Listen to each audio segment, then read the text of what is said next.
Hi there, my name's Jon Mendez. This is another of our how-tos.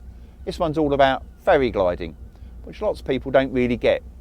But it's really about keeping the boat as stationary as we possibly can fore and aft, and using either current or wind to move it in a sideways direction.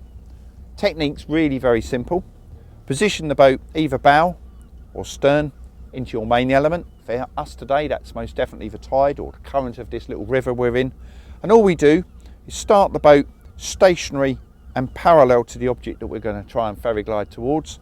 And if we allow the boat to twist so there's more current or tide on the port side, the boat will move to starboard.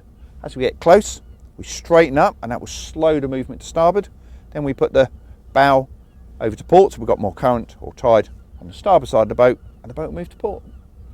Once you get the hang of it, it's really beautiful. And to judge how we're doing, we take a little transit to the side so we can see that we're doing this sort of movement and not this sort of movement. So we try and keep the boat reasonably stationary and allow it to just ferry glide across and ferry glide back out.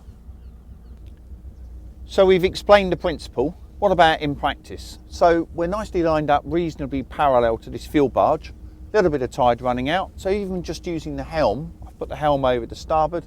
I'm going to put one click of gear, and that's just going to turn the bow of my boat to starboard.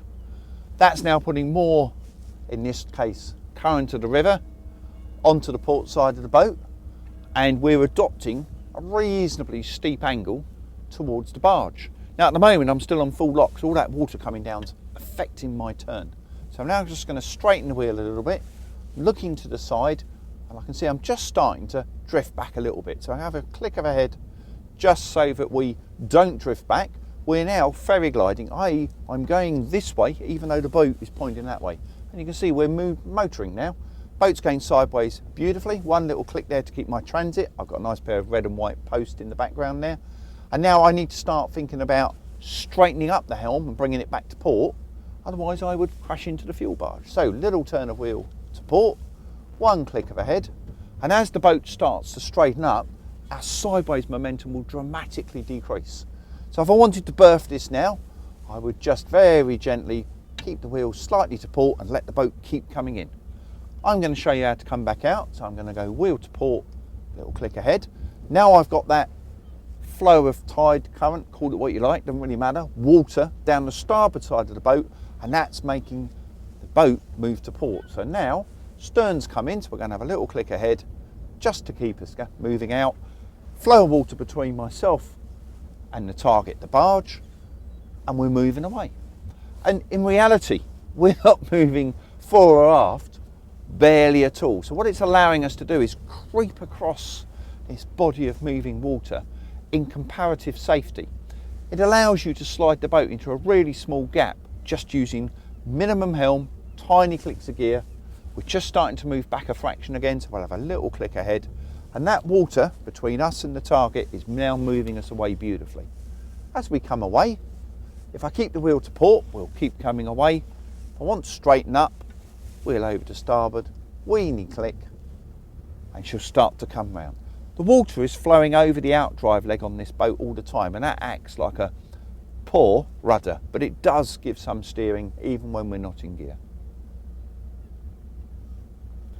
The joy of what we've just done bow to the tide also works stern to the tide. So wheel to port, click of a stern, and again we're now getting the water onto the starboard side of the boat, and it's just motoring me ever so gently across towards my target zone. And I can just use that in and out of gear to keep the boat stationary fore and aft, but moving nicely to port. And you can see it's happening, there's no rush whatsoever. We can speed it up if we want by putting more helm on. Doesn't really make a lot of difference. What I'm more concerned about is controlling that fore and aft movement so that I'm not sliding backwards and forwards. I'm looking for this maximum control, minimum effort. As you can see, we're closing nicely now. So I'm going to reverse the process, helm over, haven't even put it in gear yet, and you can see the boat's already starting to respond. That's the water going over the outdrive. Little click there, and now ready with the wheel reasonably straight to just have another one. There's a little bit of wash coming here, we don't want to get pushed on by the wash. And now the water's coming between myself and the barge. Not concerned, little click with the wheel, a fraction to port just to straighten me up a bit. And you'll see the boat starting to move away quite nicely. And I'm just looking to the side here, keeping my transit so that I know I'm keeping everything nicely under control.